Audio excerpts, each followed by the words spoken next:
Continuamos en esta mañana con nuestro estudio en Primera Tesalonicenses y os invito a abrir ahí nuestras Biblias, Primera Tesalonicenses capítulo 1, y vamos a dar lectura a los versículos que vamos a estar estudiando en este día, que son el 9 y el 10, pero vamos a comenzar leyendo en el 8. Primera Tesalonicenses capítulo 1, verso 8. Dice así la palabra de Dios: porque partiendo de vosotros ha sido divulgada la palabra del Señor, no solo en Macedonia y Acaya, sino que también en todo lugar vuestra fe en Dios se ha extendido, de modo que nosotros no tenemos necesidad de hablar nada, porque ellos mismos cuentan de nosotros la manera en que nos recibisteis y cómo os convertisteis de los ídolos a Dios para servir al Dios vivo y verdadero, y esperar de los cielos a su Hijo, al cual resucitó de los muertos, a Jesús, quien nos libra de la ira venidera. Hasta aquí la palabra de Dios.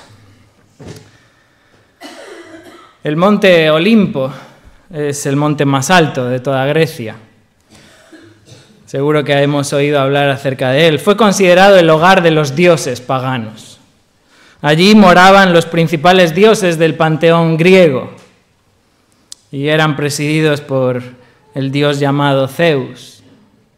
Aquella montaña era el lugar religioso más importante de toda Grecia y estaba situado a tan solo 80 kilómetros de la ciudad de Tesalónica, el Olimpo de los dioses. Pero este Olimpo de los dioses tan solo era una poca expresión del gran paganismo que estaba reinando en aquella ciudad de Tesalónica. Realmente la vida de la ciudad giraba en torno a los dioses. Los gobernadores de la ciudad hacían ofrendas, hacían sacrificios, hacían dedicaciones a los dioses. Incluso había monedas que estaban acuñadas con la representación de los dioses.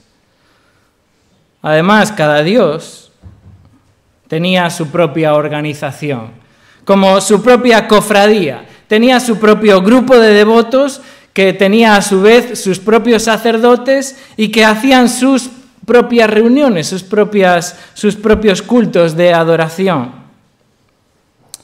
Pero además la adoración a los dioses no era solamente algo privado de la propia persona, sino que era algo público, era un deber cívico. En las reuniones oficiales de la ciudad se hacían sacrificios, se hacían ofrendas, se adoraba a imágenes.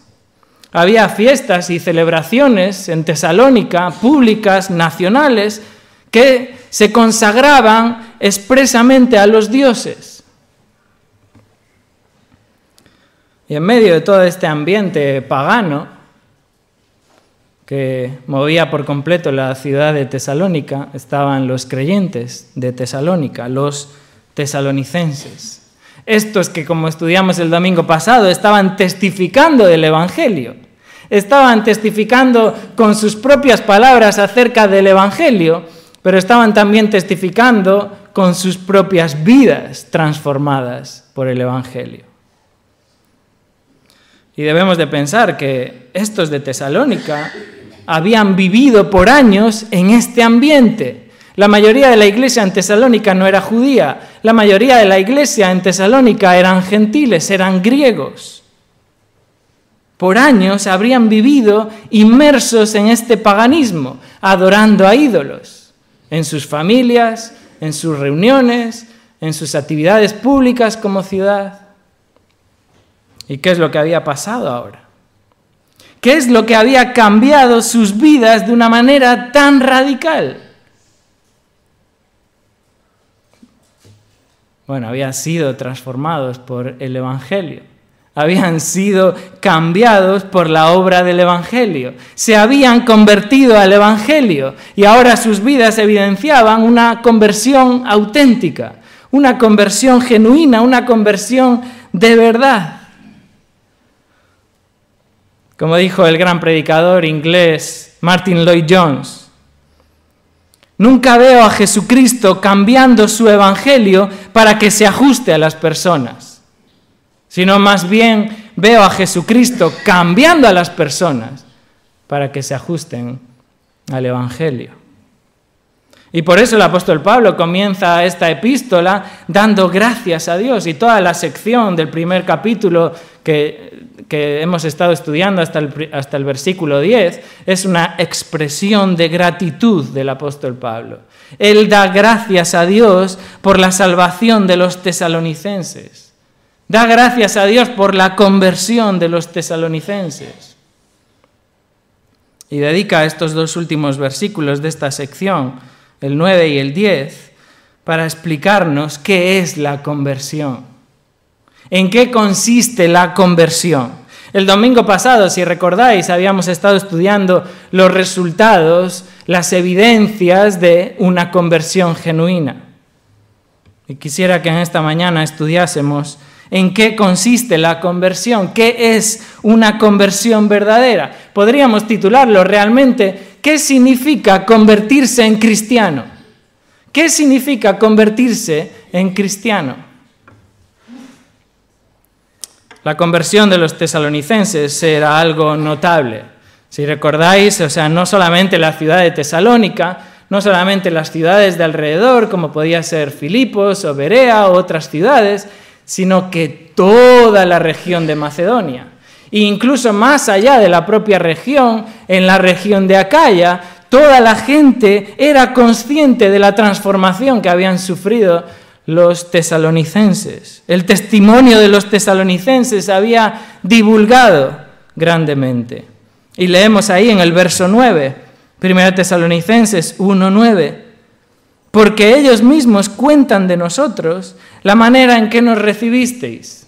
Ellos mismos, los creyentes en Macedonia, los creyentes en Acaya, los que nos describe en el verso 7, ellos mismos están contando de qué manera Pablo y Silas y Timoteo habían sido recibidos por los tesalonicenses. Literalmente lo que está diciendo es el tipo de acogida que habían tenido Pablo y sus colaboradores, el tipo de bienvenida que les habían dado, cómo habían sido recibidos, la manera en que nos recibisteis. Y esto implícitamente está diciéndonos que habían sido plenamente recibidos. Porque todo el capítulo está hablando de la transformación de los tesalonicenses, de cómo los tesalonicenses en realidad recibieron a Pablo, pero implícitamente lo que está diciendo es que recibieron el Evangelio. Recibieron la predicación del Evangelio, dieron la bienvenida a Pablo y consecuentemente y íntimamente ligado con esto, la bienvenida a la predicación de Pablo. El punto aquí es que los tesalonicenses habían recibido el Evangelio, la manera en que nos recibisteis. Vosotros recibisteis el Evangelio. Si recordáis, cuando leímos ahí en Hechos capítulo 17, hubo un grupo de la ciudad que rechazó el Evangelio. Y hicieron una revuelta en contra de Pablo, en contra de los creyentes, y alborotaron la ciudad, y ¿qué consiguieron? Expulsaron a Pablo. Pero esto no fue así con los creyentes, con los tesalonicenses. Ellos abrazaron el Evangelio. Ellos recibieron a Pablo y recibieron el Evangelio. Tenemos la misma idea en el capítulo 2 de Tesalonicenses, en el primer versículo.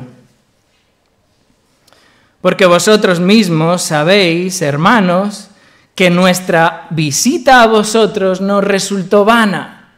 Pablo lo que está diciendo no es que le recibieron a él porque él era muy guapo, porque él era muy inteligente. Pablo lo que está diciendo es que el resultado de su visita ha sido que han recibido el Evangelio. Los tesalonicenses han recibido el Evangelio. Y fijaos cómo describe Pablo su visita a Tesalónica. Capítulo 2, verso 2. Pablo anunciaba el Evangelio. Esto era la visita que hacía Pablo a Tesalónica, anunciando el Evangelio. Fijaros en el verso 4, Pablo hablaba el Evangelio. Capítulo 2, verso 4, que se nos confiase el Evangelio, así hablamos el Evangelio.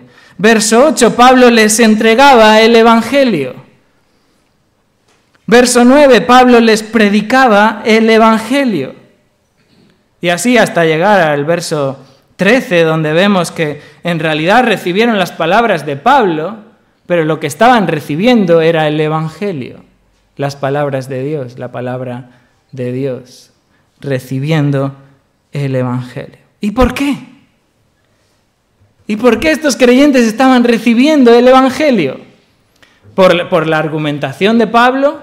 ¿Por la excelencia de las palabras de Pablo? ¿Por la inteligencia de su exposición y de su oratoria? No, ya el mismo Pablo lo dijo en el verso 5 del primer capítulo. Nuestro Evangelio no llegó a vosotros en palabras solamente, sino solo a través de la obra del Espíritu Santo, solo a través de la obra regeneradora del Espíritu Santo, aquel que usó el Evangelio para redarguir a los creyentes, para confrontar a los creyentes, para traer convicción a la vida de estos hombres y hacerles nacer de nuevo, hacerles nacer de lo alto, para una conversión auténtica, una conversión genuina. ¿Por qué? Porque el hombre natural no recibe las cosas del Espíritu. 1 Corintios capítulo 2, verso 14. El hombre natural no percibe las cosas que son del Espíritu de Dios, porque para él son locura y no las puede entender. El hombre natural, el hombre que no ha sido regenerado por el Espíritu Santo, no recibe las palabras de Dios. Y estos hombres, sin la obra del Espíritu Santo, no podrían recibir el Evangelio. Es necesario la obra del Espíritu para que el hombre pueda dar bienvenida al Evangelio. Por eso Santiago 1:18 dice, Él, hablando de Dios, de su voluntad, nos hizo nacer por la palabra de verdad. Necesitamos la obra del Evangelio a través del poder del Espíritu Santo. Solo Dios nos hace nacer de lo alto. Y esto es lo que les sucedió a los tesalonicenses. Esto es lo que los diferenció de aquel otro grupo que creó una turba en la ciudad. Y esto es lo que condujo a los tesalonicenses a una conversión genuina, la obra del Espíritu Santo. Hermanos, no hay conversión sin obra del Espíritu Santo. No puede haber conversión verdadera sin la obra del Espíritu Santo. Es necesario que el Espíritu Santo regenere nuestras vidas. Es necesario que imparta vida a nuestro entendimiento, que nos ilumine, que nos dé luz para poder comprender el Evangelio y para poder llevarnos y conducirnos a una conversión genuina. Por tanto, este versículo 9 lo que nos está diciendo es que una conversión verdadera requiere la obra del Espíritu Santo. Realmente no solamente este verso 9, sino todo lo que hemos estudiado ahora se produce por la obra divina del Espíritu Santo. Y eso es lo que Pablo detalla en estos versículos. Y en concreto, él resuelve esta pregunta: ¿qué es la conversión? ¿En qué consiste la conversión? Y Pablo nos presenta aquí en estos versículos tres aspectos imprescindibles de una verdadera conversión. Tres aspectos que deben estar presentes en una conversión genuina. Y la primera de estas características es que la verdadera conversión es volverte a Dios. Volverte a Dios. Fijaros cómo continúa el verso 9 diciendo: porque ellos mismos cuentan de nosotros la manera en que nos recibisteis y cómo os convertisteis de los ídolos a Dios. Los creyentes de Macedonia y Acaya no solamente estaban hablando acerca de la manera en que los creyentes en Tesalónica recibieron el Evangelio, sino que también estaban contando cómo ellos se volvieron a Dios, cómo ellos se convirtieron de los ídolos a Dios. La verdadera conversión consiste precisamente en esto, en volverte a Dios. El verbo convertirse,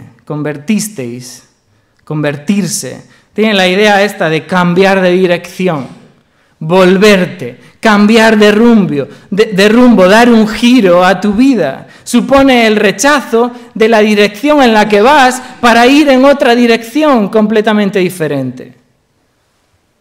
Y no solamente es el lamento de un estilo de vida, no solamente es lamentarse por vivir de una determinada manera, sino girar completamente para volverte a Dios. En primer lugar, de los ídolos. Y ya mencionamos un poco acerca del trasfondo pagano de esta ciudad en Tesalónica, cómo los tesalonicenses vivían influenciados por este ambiente pagano, completamente lleno de paganismo. No solamente en las vidas privadas de la gente, sino en la propia sociedad, en la propia cultura. Pero los tesalonicenses se habían apartado de eso. Los tesalonicenses habían abandonado ese estilo de vida. Eso es lo que significa esa preposición de convertirse de los ídolos a Dios. Separarse de los ídolos, abandonar por completo los ídolos y convertirse a Dios. Literalmente, hacia Dios. Convertirse hacia Dios, dar un giro a tu vida y transformar tu rumbo de un rumbo que va hacia los ídolos hacia Dios, volverte a Dios. Eso es una conversión genuina. Es interesante notar aquí el contraste que el autor, que Pablo establece entre los ídolos y Dios. El énfasis aquí no está tanto en describir a los dioses paganos como ídolos, sino en mostrar que estos son falsos, que estos no son verdaderos. Pero Dios es el único verdadero. Ya el apóstol Pablo en 1 Corintios 8:4 dice: sabemos que un ídolo nada es en el mundo, que no hay más que un Dios. ¿Recordáis allí en Listra cuando Pablo y Bernabé llegan a la ciudad predicando el Evangelio en Hechos capítulo 14? Y Pablo sana a un cojo de nacimiento y enseguida los de la ciudad quieren hacerlos dioses y los quieren adorar y quieren hacer sacrificios ante estos dioses. Y Pablo tiene que frenarles y decirles: varones, pero ¿qué hacéis? ¿Por qué hacéis esto? Nosotros también somos hombres semejantes a vosotros, que os anunciamos que de estas vanidades os convirtáis al Dios vivo. El énfasis aquí no está en describir a los dioses paganos como ídolos, sino en hacernos notar la evidencia de que estos son falsos. Esto es la mentira, esto es la falsedad, esto es lo vano del mundo. Por eso todo ser humano debe volverse a Dios. Y los tesalonicenses se volvieron a Dios. La iglesia en Tesalónica se volvió de la idolatría hacia Dios. Y hermanos, ellos se volvieron en arrepentimiento.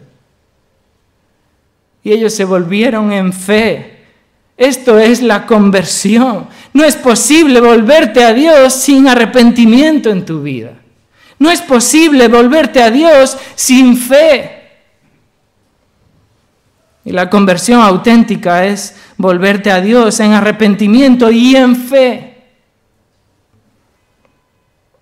El arrepentimiento lo vemos aquí en esta frase precisamente: os convertisteis de los ídolos, abandonasteis la idolatría, abandonasteis lo falso, abandonasteis lo vano, abandonasteis lo que es de Satanás, abandonasteis el pecado. Esta es la evidencia de un arrepentimiento verdadero. El arrepentimiento no solamente es tristeza, no solamente es remordimiento por el pecado, no solamente es lamentarse por una vida, no solamente es quebrantarse y lamentarse por el pecado. Fijaros lo que Pablo dice en 2 Corintios 7, verso 9 y 10.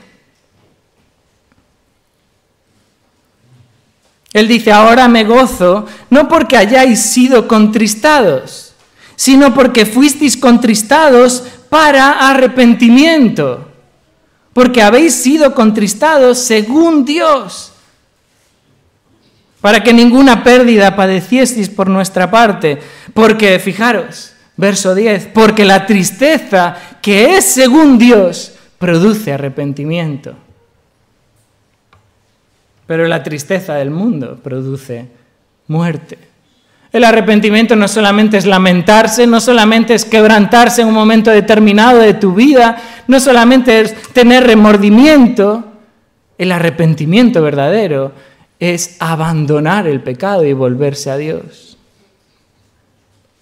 Es cierto que es necesario la tristeza, es necesario el remordimiento, y este es el que te conduce al arrepentimiento. El otro remordimiento es el mismo que tuvo Judas, aquel que traicionó al Señor. La tristeza del mundo que produce muerte.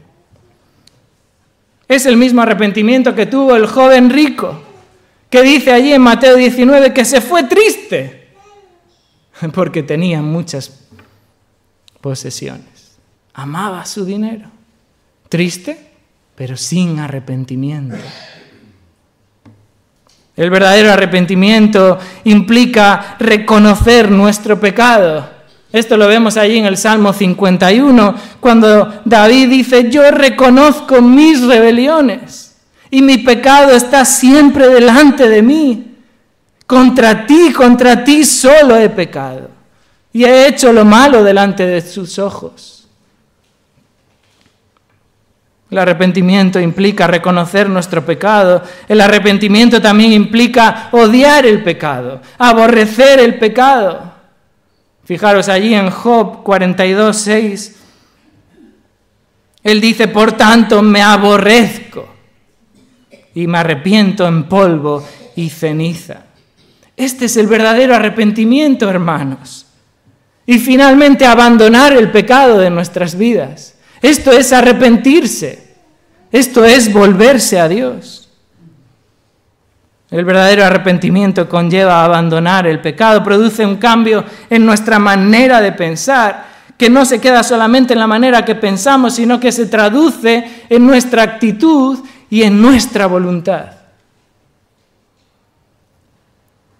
La verdadera conversión involucra arrepentimiento. Esto es lo que hicieron los tesalonicenses al convertirse de los ídolos, abandonar el pecado. Pero también implica fe. Lo vemos en los tesalonicenses que se convirtieron a Dios, se dirigieron hacia Dios, pusieron su fe y su confianza en Dios.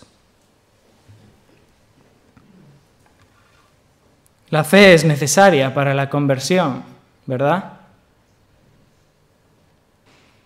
Es necesario poner nuestra confianza en Dios. Pero por un lado es necesario creer a Dios. Es necesario creer lo que Dios dice. Es necesario conocer a Dios. Es necesario entender la verdad de Dios. Es necesario creer quién es Jesucristo. Es necesario creer que Él es Dios hecho carne. Es necesario creer que Él es el Hijo de Dios enviado al mundo. Es necesario creer que Él es el Mesías, el Cristo, el Salvador. Es necesario creer y conocer la obra de Jesucristo. Que Él vivió en este mundo, que Él fue sujetado a las mismas necesidades que nosotros, pero que Él vivió una vida perfecta, una vida sin pecado, y que Él murió en aquella cruz. Y que Él cargó con nuestro pecado. Y que Él pagó nuestra culpa en la cruz. Para que así, en la justicia de Dios, podamos ser declarados justos. Es necesario creer esto. Es necesario creer que Él no quedó allí en el sepulcro. Que Él no quedó en la tumba. Que Él fue resucitado. Él resucitó al tercer día, conforme a las Escrituras. Es necesario creer a Dios. Conocer a Dios. Es necesario afirmar lo que Dios dice. estar de acuerdo, a sentirlo. Pero hermanos, también es necesario creer en Dios. Poner nuestra fe y nuestra confianza en Dios. Depositar toda nuestra confianza en Dios. Apropiarnos de la verdad del Evangelio. Aferrarnos a la persona de Cristo. Aferrarnos a la obra de Cristo en la cruz. Es necesaria la fe para una verdadera conversión. Por eso los tesalonicenses se volvieron hacia Dios, abandonando su pecado. Arrepentimiento y fe. Inseparables, hermanos. Inseparables, no hay uno sin el otro. Son como dos caras de la misma moneda. No puedes separarlos. No es posible que digas, sí, yo tengo arrepentimiento, pero no tienes fe. No es posible que digas, yo tengo fe, pero no tengo arrepentimiento. Por eso Jesús predicaba, arrepentíos y creed en el Evangelio. La fe de los tesalonicenses, que implicó romper con su pasado, romper con los ídolos, romper con la idolatría, abandonar el pecado. Ellos no tomaron a Dios y lo pusieron en su panteón junto con los otros dioses. Ellos no hicieron que fuese parte un Dios más dentro de su adoración. Ellos no se convirtieron a Dios, pero siguieron también adorando a los otros dioses paganos. Abandonaron su vida pecaminosa, abandonaron su pecado y se volvieron a Dios. Esto es una verdadera conversión. Y quizás llevas mucho tiempo viniendo a la iglesia, o quizás llevas muy poco tiempo viniendo a la iglesia, pero todavía no te has arrepentido. Sí sientes tristeza, sí sientes remordimiento por tu pecado, pero continúas día tras día viviendo en el pecado. Te lamentas, pero no has abandonado el pecado. Continúas adorando a los ídolos. Continúas adorando la idolatría de tu corazón, la idolatría de tu egoísmo, la vanagloria de tu vida, el deleite en ti mismo, el placer en ti mismo antes que en Dios. Quizás no son ídolos de madera lo que tienes, pero sí se albergan en tu corazón. Dios manda a todos los hombres, en todo lugar, que se arrepientan. Arrepentíos y creed en el Evangelio. La verdadera conversión es volverse a Dios en arrepentimiento, en fe, abandonando el pecado y poniendo la confianza en Dios. Esto es una verdadera conversión. Pero también este pasaje nos habla de una segunda característica de la verdadera conversión. No solamente es volverte a Dios, sino es someterte a Dios. Fijaros en el verso 9 al final, que dice, para servir al Dios vivo y verdadero. Unido al hecho de volverse a Dios, los tesalonicenses también mostraron sumisión a Dios. Se sometieron a Dios. No solamente hubo arrepentimiento y fe en sus vidas, sino que hubo lealtad y sumisión a Dios. Hermanos, no es suficiente con creer que Cristo es el Salvador de tu vida. Es necesario también creer que Él es el Señor de tu vida. Y esta es la verdadera conversión, someterte a Dios. Y fijaros en este verbo servir, porque se refiere a servir como esclavo. No tiene aquí la idea de servir en las diferentes áreas en las que podemos ministrar o diaconado o servicio, sino más bien se refiere a la idea de que ahora somos siervos de Dios, ahora somos esclavos de Dios. Ahora le pertenecemos a Dios. Ahora somos de Dios. El verbo servir nos habla acerca de autoridad. Tiene la connotación de que servimos a alguien que está en autoridad. Servimos porque somos súbditos de aquel que está en autoridad, aquel que está en el control, aquel que es soberano, aquel que es supremo, aquel que es el Rey de Reyes y el Señor de Señores, al único Dios vivo y verdadero. El verbo servir también nos habla de obediencia. Le servimos a Él porque le obedecemos. Nuestra obediencia es el resultado de nuestra lealtad a Él, de nuestra sumisión a Él. Pablo lo describe de esta manera en Romanos 6, verso 16. Y fijaros, el juego de palabras aquí dice: ¿no sabéis que si os sometéis a alguien como esclavos para obedecerle, sois esclavos de aquel a quien obedecéis? Sumisión, esclavos, obediencia, para servir al Dios vivo y verdadero, para someternos a Dios, para proclamar que Él no solamente es el Salvador de nuestras vidas, sino que es el Señor de nuestras vidas.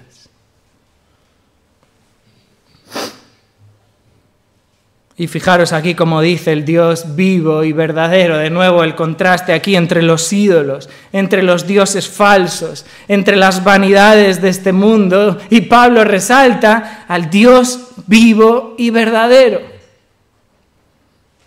El creyente se somete a aquel que es el Dios que vive, al único Dios vivo, al Dios viviente, aquel que es verdadero, aquel que es genuino, aquel que es real, aquel que es auténtico. Este es el único Dios verdadero.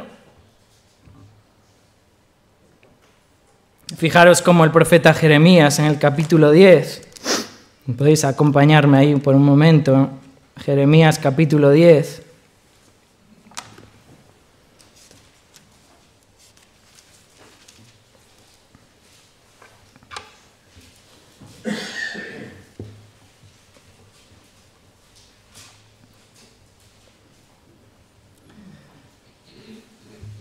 Jeremías 10, verso 1.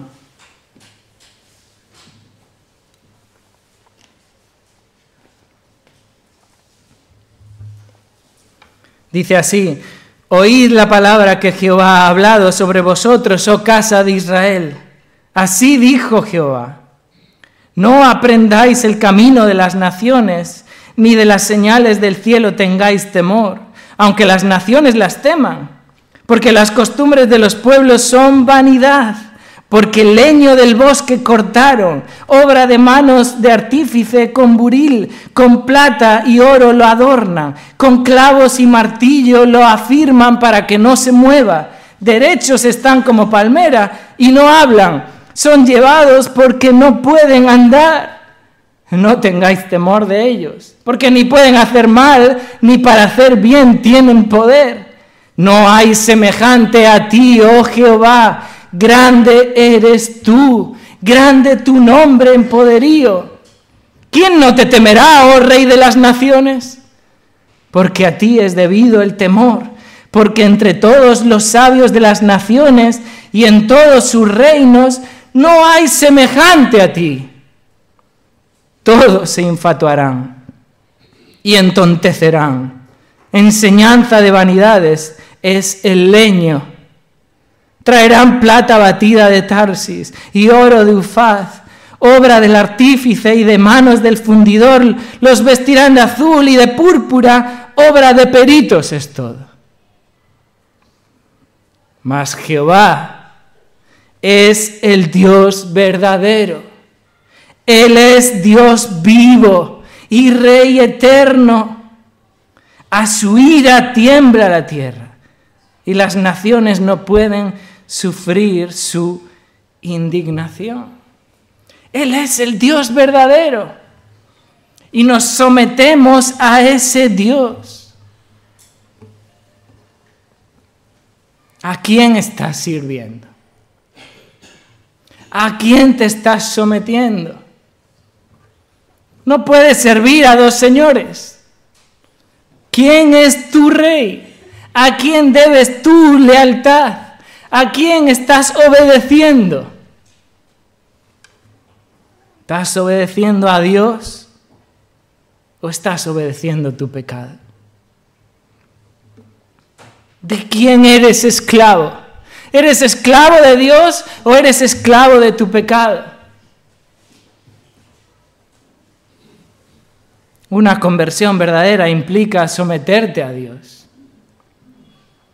Ser siervo del Dios vivo y verdadero. Pero no solo volverte a Dios y someterte a Dios, sino que este pasaje también nos habla acerca de una tercera característica.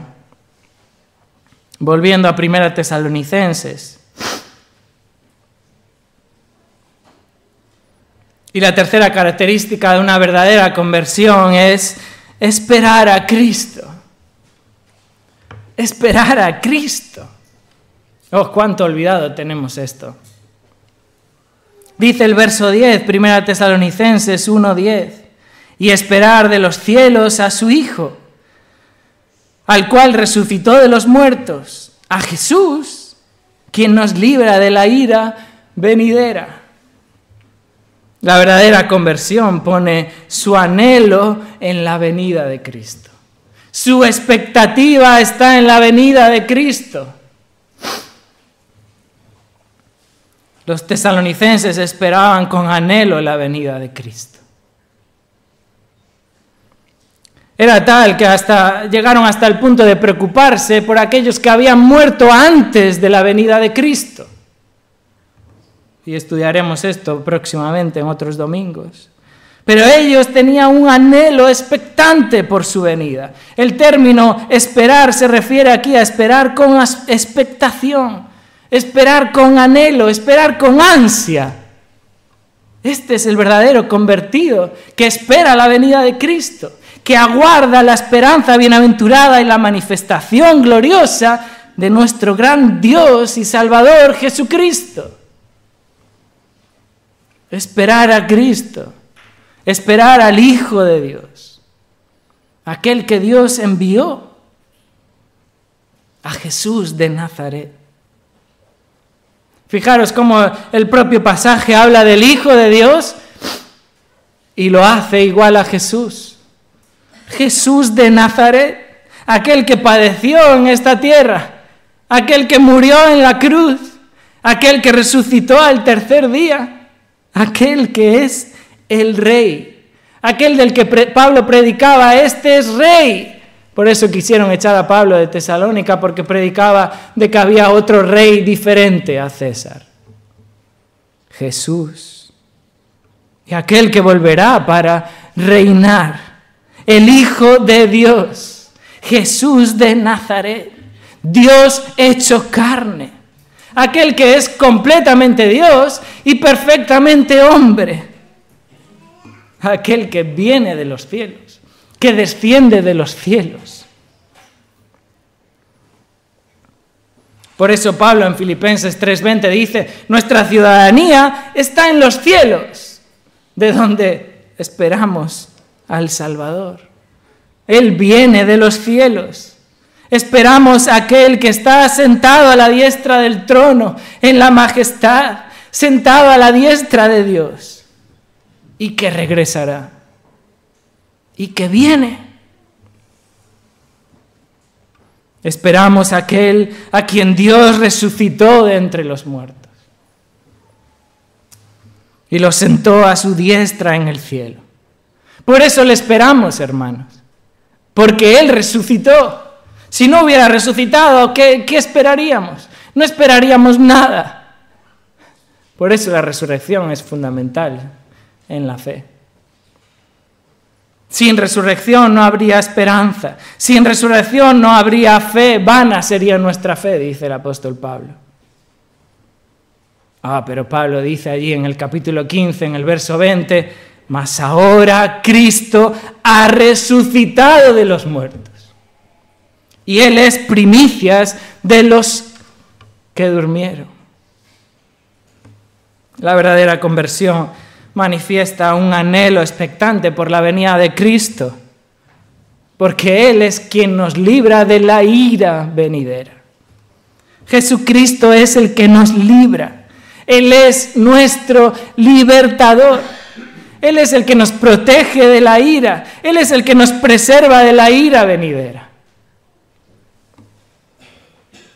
De la misma manera que Dios libró a Lot de la destrucción de Sodoma y Gomorra. De la misma manera que el Señor libró a Pablo de la boca del león.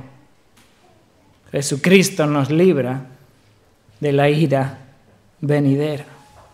Y por eso el apóstol Pablo puede decir con seguridad al final de su vida, cuando escribe a Timoteo en 2 Timoteo 4:18, el Señor me librará de toda obra mala y me preservará para su reino celestial.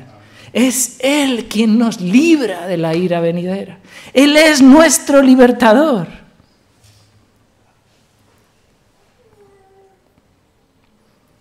A pesar de que realmente lo que merecemos es la ira venidera.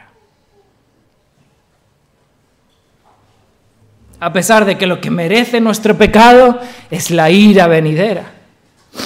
A pesar de lo que merece nuestra injusticia es la ira venidera. Lo que merece nuestra iniquidad, lo que merece nuestra rebelión. A pesar de que por naturaleza lo que somos es hijos de ira. A pesar de que somos justos, merecedores del justo juicio de la ira de Dios. A pesar de eso, Jesucristo nos libra de la ira venidera. Él nos libra de la ira que vendrá, por supuesto que Él nos libra de la condenación eterna que recibirá el impío, que recibirá el desobediente a la verdad, aquel que se opone a la verdad, aquel que continúa en rebelión contra Dios. Él nos libra de ese día de ira, de ese día de juicio, para el cual, como dice Romanos 2, verso 5, el que tiene un corazón no arrepentido acumula ira para el día de la ira. La ira vendrá sobre aquellos que siguen rebeldes a Dios.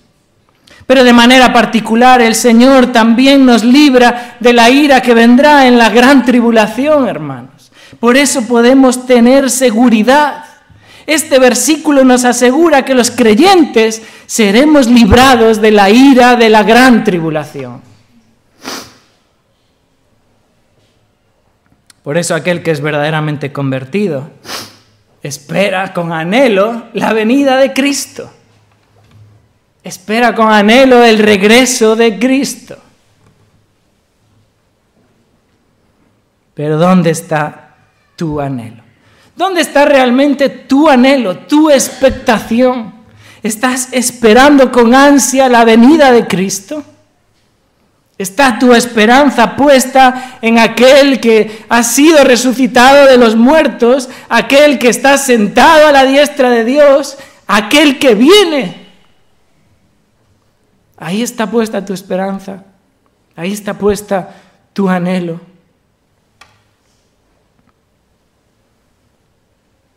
Porque o esperas a Cristo o esperas la ira venidera.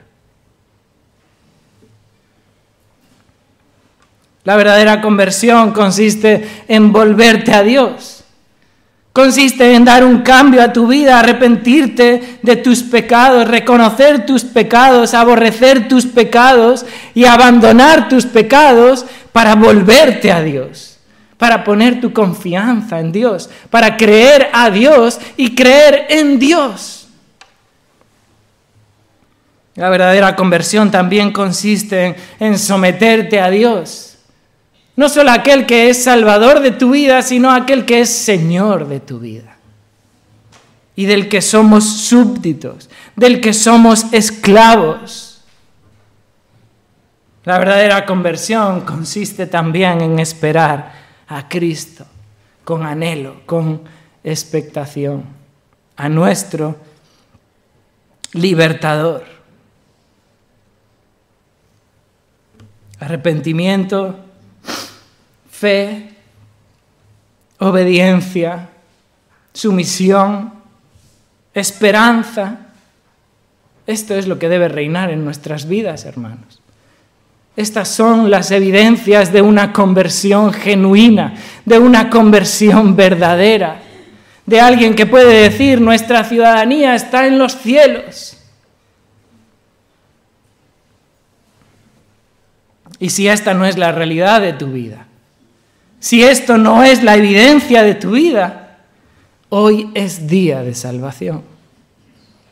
Hoy es día de salvación, como dice el profeta Isaías: deje el impío su camino y el hombre inicuo sus pensamientos, y vuélvase a Jehová, el cual tendrá de él misericordia, y al Dios nuestro, el cual será amplio en perdonar. Que esto sea así en nuestras vidas, que podamos decir que tenemos una conversión genuina, auténtica. Vamos a orar.